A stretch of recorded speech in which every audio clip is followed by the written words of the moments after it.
நம்ம ஆட்சிக்கு வந்தா அது என்ன வந்தா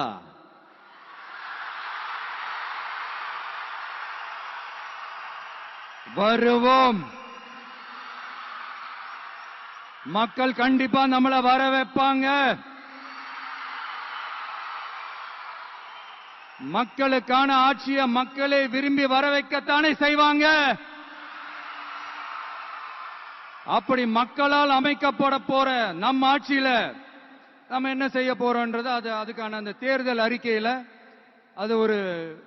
அதுக்கான விளக்கத்தை டெஃபினட்டா கொடுப்போம்.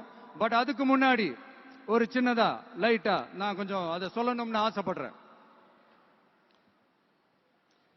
எல்லாருக்கும் நிரந்தரமான வீடு இருக்கணும்.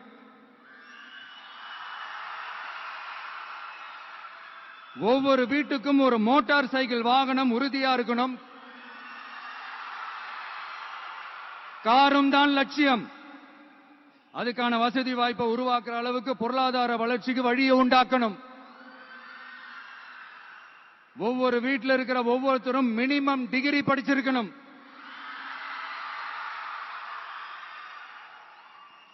ஒவ்வொரு வீட்டிலையும் குறைந்தபட்சம் ஒருத்தருக்கு நிரந்தர வருமானம் கிடைக்கணும்.